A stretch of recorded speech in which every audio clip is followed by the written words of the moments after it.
शांति। आज 15 अप्रैल 2022 की बाबा की साकार मुरली है।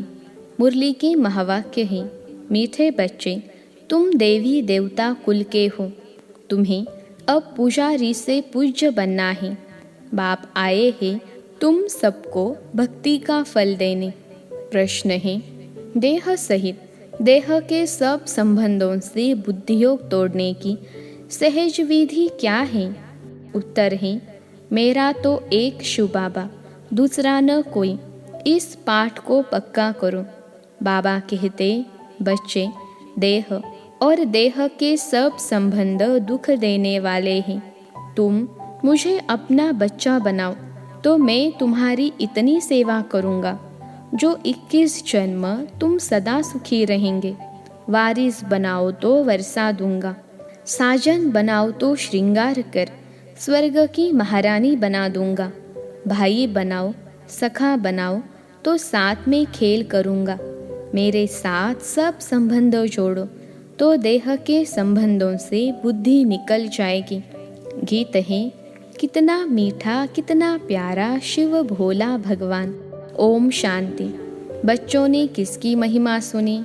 अपने बेहद के बाप की। उसको ही कहा जाता है शिव बाबा। ब्रह्मा को भी बाबा कहा जाता है। प्रजापिता तो पिता माना ही बाबा। प्रजापिता ब्रह्मा कुमार और कुमारियाँ। अभी तुम बैठे हो ना, बरोबर तुम ब्रह्मा के धर्म के बच्चे हो। शिव बाबा की गोद ली है ब्रह्मा द्वारा। शिव बाबा को अपना शरीर तो नहीं है। ब्रह्मा, विष्णु, शंकर को भी अपना शरीर है। निराकार परमात्मा को कोई आकार या साकार शरीर नहीं है। उनको कहा जाता है परमपिता। प्रजापिता को परमपिता नहीं कहेंगे। परमपिता माना परेते परे रहने वाला। तुम आत्माएं भी वहाँ की रहने वाली हो। वह बाप बहुत मीठा है, इसलिए उनको यह महिमा देते हैं। त्वमेव माता च पिता। कहते हैं, पढ़ाने वाला भी आप जैसा हो, भाई भी आप जैसा हो, बाप भी आप जैसा हो। जैसे लौकिक बाप बच्चे को वर्षा देते हैं। आजकल के बच्चों को वर्षा तो मिलता है, परंतु वह बाप की पूरी सेवा भी नहीं करते हैं। श्री मिली, कुछ खिटपीट हुई, बस घर अलग कर दिया। तुम अब शिव बाबा को अपना बच्चा बनाओ। यह तुम्हारी इतनी सेवा करेगा जो 21 जन्म तुम बहुत सुखी रहेंगे। अच्छा, बच्चे के बदले अगर बाप भी बनाओ तो भी तुमको स्वर्ग में सदा के लिए सुख दे देंगे। इनको साजन बनाओ तो तुम्हारा श्रृंगार कर तुमको स्वर्ग की महारानी बनाएंगे। देह सहित देह के सब संबंध से बुद्धि तोड़ो, क्योंकि वह सब तुमको दुख देते हैं। हम तुमको सुख ही सुख देंगे। देखो, बाबा तुम्हारे संग खेलते हैं। समझते हो हम भाई से खेलते हैं। भाई होने से भी सुख देते हैं। तुमको विश्व का मालिक बनाते हैं, तो सब संबंध उनके साथ रख और सबसे तोड़ना है। बस मेरा तो एक शिव बाबा। मैं कल्प कल्प तुम बच्चों के सम्मुख आकर तुमको सब दुखों से छुड़ाए सदा सुखी बनाता हूँ। ऐसे बाप के साथ बुद्धियोग रखना है और वह खुद ही आकर ब्राह्मण बन आत्माओं की सगाई कराते हैं। यह फर्स्ट क्लास ब्राह्मण है। तुम्हारे कितने अच्छे नाम रखते हैं। ड्रामा अनुसार तुम्हारे नाम रखने ही पड़े, क्योंकि तुमने एक कुटुंब को छोड़ ईश्वर की गोद ली, तो नाम कितने रमणीक पड़े। याद भी करते हैं, हे पतित पावन आओ, आकर पावन बनाओ। श्री कृष्ण को कितना प्यार करते हैं। कहते हैं, श्री कृष्ण जैसा पति मिले, बच्चा मिले। समझते भी है वह स्वर्ग का मालिक है, फिर भी उनको द्वापर में ले गए हैं। यह है भूल। यह सब भूलों को निवारण कर बाप आकर अभूल बनाते हैं। स्वर्ग में ऐसी भूलें करते ही नहीं। भूल कराने वाली है माया, वहाँ माया ही नहीं। लक्ष्मी नारायण का चित्र दिखाए तुम सबको समझा सकते हो। यही स्वर्ग के महाराजा महारानी थे। ऐसा किसने बनाया? अज्ञान काल में किसके पास बहुत धन होता है तो पूछा जाता है, यह तुमको किसने दिया? कहते हैं भगवान ने। बाप है ही दाता। बाबा हमको बेहद का स्वराज्य देते हैं, मंदिर में पूजने लायक बनाते हैं। बेहद शिवालय में राज्य करके फिर भक्ति मार्ग में शिवालय बनाते हैं जड़ चित्रों का। उस समय देवताएं वाम मार्ग में चले जाते हैं। पतित मनुष्य को कभी देवता नहीं कह सकते। अभी तुम जानते हो हम हैं देवता कुल के, आपे ही पूज्य आपे ही पुजारी। अभी फिर बरोबर पुजारी से पूज्य बन रहे हैं। आधा कल्प पूज्य रहे और आधा कल्प पुजारी बन जाते हो। मैं तो सदैव पूज्य हूँ। भक्ति मार्ग में तुम याद करते हो, मैं तुमको याद का फल देता हूँ। तुमको कहता हूँ निरंतर मुझे याद करो तो तुमको बहुत फल मिलेगा। क्या तुमको इस पुरानी दुनिया में रहना अच्छा लगता है? मैं सभी रूपों में सुख देने आया हूँ, वह तो सब तुमको दुख देते हैं। अभी मैं तुमको सुख का वर्षा देता हूँ। शिव बाबा कितना मीठा और कितना प्यारा है। तब तो याद करते हैं, हे शिव भोला भंडारी झोली भर दो। तुम जानते हो हम विश्व के मालिक बनने के लायक कहाँ हैं? बाबा न लायक को लायक बनाते हैं। राजयोग सिखलाकर महाराजा महारानी बनाते हैं। 21 जन्मों के लिए शिक्षा देते हैं। ऊंच पद पाकर नाम बाला करो। बच्चों में नंबरवार तो होते हैं ना, जो जितना पढ़ेंगे। अच्छे बच्चे माँ बाप के बहुत आज्ञाकारी होते हैं। तुमको बेहद का बाप मिला है तो उनका कितना आज्ञाकारी बनना चाहिए। बाप का नाम ही है कल्याणकारी। नरक को स्वर्ग बनाते हैं। तुम स्वर्ग के लिए तैयारी कर रहे हो। जितना तुम श्रीमत पर चलेंगे सबसे ममत्व मिटाना है। कहते हैं बाबा कैसे मिटाए? बाबा कहते हैं मुझे ट्रस्टी बना दो, फिर राय लेते रहो इस हालात में क्या करना है। बाबा कहते हैं छोड़ना तो सन्यासियों जैसा हो जाएगा। घर बार का सन्यास नहीं करना है।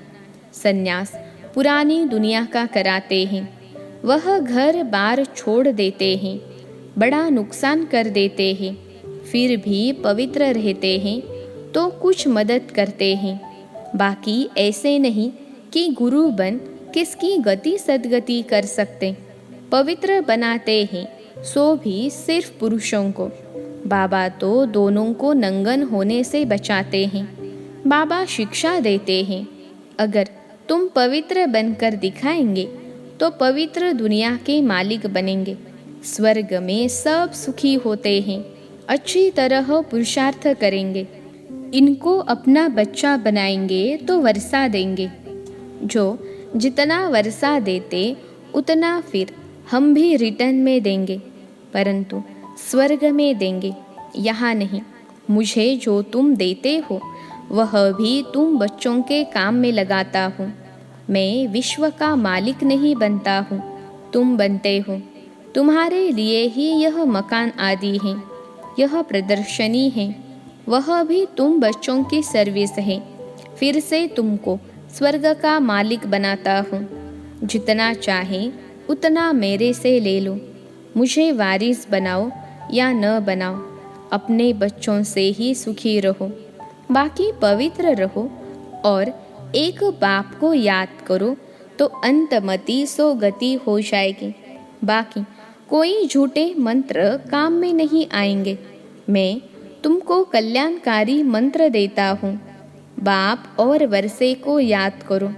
बच्चा पैदा हुआ तो उनको वर्षा मिलना ही है। तुम जानते हो हम शिव बाबा के थे, स्वर्ग में राज्य किया फिर हराया। अब बाप कहते हैं मुझे याद करो, मेरा बन जाओ। मेरा बनने से तुमको कितना फ़ायदा होता है। गुरु गोसाई आदि सबसे संबंध तोड़ो। मैं आत्माओं से बात करता हूँ, ऑर्गन्स द्वारा। बाबा ने भी इनमें प्रवेश किया है। जैसे ब्राह्मणों को खिलाते हैं तो समझते हैं पति की आत्मा इसमें आई है, शरीर तो आ न सके। बाबा का तो अपना शरीर नहीं है, इसलिए मुझे अशरीरी कहते हैं। तुम भी अशरीरी बनो, देह का अहंकार छोड़ दो। सारा कल्प तुम देह अभिमान में रहे। सतयुग में आत्म अभिमानी थे, फिर देह अभिमानी बने तो आत्मा का ज्ञान भी भूल गए। पहले खुशी से शरीर छोड़ते और लेते थे। तुम्हारा क्या जाता है? आत्मा को अनादि पाठ मिला हुआ है। स्वर्ग में रोने का नाम ही नहीं। अभी तुम 63 जन्म दुख उठाते उठाते बिल्कुल ही तमोप्रधान बन पड़े हो। अब फिर अपने को आत्मा समझो, बाप को याद करो। और कहाँ भी जाएंगे तो देखेंगे फलाना सन्यासी वेद शास्त्र सुनाते हैं। यहाँ निराकार परमात्मा तो कोई शास्त्र नहीं पढ़ते, वह सब वेदों शास्त्रों का सार सुनाने वाला है। शास्त्र पढ़ते पढ़ते तुम पतित बन पड़े हो, तब पुकारते हो हे सद्गति दाता मुक्तेश्वर पाप कटेश्वर आओ। अच्छा बाप आया है, कहते हैं तुम मेरी मत पर चलो तो ऊंच पद पाएंगे। यह है श्रेष्ठ ते श्रेष्ठ मत। बाबा है ही श्री श्री, जो आकर भ्रष्टाचारी से श्रेष्ठाचारी बनाते हैं। तुम जानते हो हर एक को अपना अपना पार्ट मिला हुआ है। चक्र फिरता रहता है, न आत्मा मिटती है न उसका पार्ट ही मिटता है। यह बना बनाया खेल है, इनसे कोई भी छूट न सके। बाप कहते हैं मैं भी पतित शरीर में आकर तुम्हारी सेवा करता हूँ। मैं तुमको स्वर्ग के सुख देता हूँ।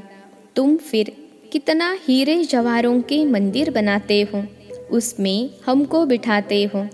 अभी जबकि तुमको विश्व का मालिक बनाने आया हूँ तो कोई मुझे जानते ही नहीं, फारकती दे देते हैं। तुम्हें सबको बाप का परिचय देना है तो बाबा कैसे स्वर्ग की स्थापना करते हैं। कितनी सहज बात है। माया आएगी, तुम्हारा काम है माया को भगाना। जो शिव बाबा के सिवाय और कोई की याद न पड़े। एक घड़ी आधी घड़ी याद करने की भी प्रैक्टिस करो, फिर आखिर अंतमति सो गति हो जाएगी। अगर बुद्धि कहाँ भी लटकी हुई होगी तो सजाएं खूब खाएंगे। जैसे काशे कलवट खाते हैं, उनको जीवघात कहा जाता है। आत्मा अपने जीव का घात करती है, बाकी आत्मा का घात होता नहीं। वह तो अमर है। यह सब धारण कर बाप की याद में रहना है, सबसे ममत्व मिटाना है। यह पुराना शरीर है, साक्षी होकर रहना पड़ता है। अब वापिस जाना है, यहाँ कोई मजा नहीं है। अर्थक्वेक में सब मर जाएंगे। मरने के पहले अपनी अवस्था अच्छे बनानी है। तुम सब शिव शक्तियाँ हो, मेल फीमेल दोनों मेहनत करते हैं शिव बाबा से शक्ति लेने की। माताओं का मान जास्ती है। तुम सब कन्याएं हो। ब्रह्मा कुमारी तो कन्याएं भी हैं, अधर कुमारियाँ भी हैं। वह निर्विकारी रहती हैं। वह भीष्म पितामह आदि गाए हुए हैं। ऐसे भी बहुत हैं जो छोटेपन से ब्रह्मचारी रहते हैं। जो काम बाबा 5000 वर्ष पहले करके गए हैं सो अब कर रहे हैं। यह मंदिर अब टूटेंगे, फिर भक्ति मार्ग में बनेंगे। यह सब बातें धारण करने की हैं। यह अपने साथ बातें करनी हैं। इसको कहा जाता है विचार सागर मंथन करना। भगवानुवाच तुमको नर से नारायण बनाता हूँ, मनुष्य कोई भी यह ज्ञान नहीं दे सकते। इनकी आत्मा भी सुन रही है। यह घड़ी घड़ी तुम भूल जाते हो। कछुए का, भ्रमरी का मिसाल भी तुम्हारे लिए है। बाप का परिचय सबको देना है। शिव की पूजा बिगर ऑक्यूपेशन जाने करना, यह तो कुछ नहीं है। हम भी पूजा करते थे, परंतु अभी जानते हैं शिव बाबा हमको मनुष्य से देवता बना रहे हैं। बाप कहते हैं, तुम कौड़ियों के पिछाड़ी माथा क्यों मारते हो? यह तो सब भस्म हो जाना है। पोत्रे पोत्रियाँ कोई भी रहेंगे नहीं, सब मरने वाले हैं। तुम हो कल्याणकारी बाप के बच्चे, सबका कल्याण करने वाले। अच्छा, मीठे मीठे सिखलते बच्चों प्रति माता पिता बाप दादा का याद प्यार और गुड मॉर्निंग। रूहानी बाप की रूहानी बच्चों को नमस्ते। हम रूहानी बच्चों की सिखलते रूहानी माता पिता बाप दादा को याद प्यार, गुड मॉर्निंग और नमस्ते बाबा नमस्ते। धारणा के लिए मुख्य सार पहली पॉइंट है, देह का अभिमान छोड़ बाप समान अशरीरी बनना है। पुराना शरीर है, इसे साक्षी हो चलना है। श्री श्री की श्रेष्ठ मत पर चल पावन बनना है। दूसरी पॉइंट है, धर्मराज की कड़ी सजाओं से बचने के लिए अभी से ही ऐसी अवस्था बनानी है जो अंत घड़ी में एक बाप के सिवाय कोई भी याद न आए। बुद्धि कहाँ भी लटकी हुई न हो। आज का वरदान है, स्व और सेवा के बैलेंस द्वारा दुआएं लेने और देने वाले सदा सफलता मूर्त भव। स्व और सेवा के बैलेंस द्वारा दुआएं लेने और देने वाले सदा सफलता मूर्त भव। विश्लेषण है, जैसे सेवा में बहुत आगे बढ़ रहे हो, ऐसे स्व उन्नति पर भी पूरा अटेंशन रहे। जिनको यह बैलेंस रखना आता है, वे सदा दुआएं लेते और दुआएं देते हैं। बैलेंस की प्राप्ति ही है ब्लेसिंग। बैलेंस वाले को ब्लेसिंग नहीं मिले, यह हो नहीं सकता। माता पिता और परिवार की दुआओं से सदा आगे बढ़ते चलो। यह दुआएं ही पालना है। सिर्फ दुआएं लेते चलो और सबको दुआएं देते चलो तो सहज सफलता मूर्त बन जाएंगे। आज का स्लोगन है, गुणमूर्त बनना और सर्व को गुणमूर्त बनाना, यही महादान है। गुणमूर्त बनना और सर्व को गुणमूर्त बनाना, यही महादान है। अच्छा, ओम शांति।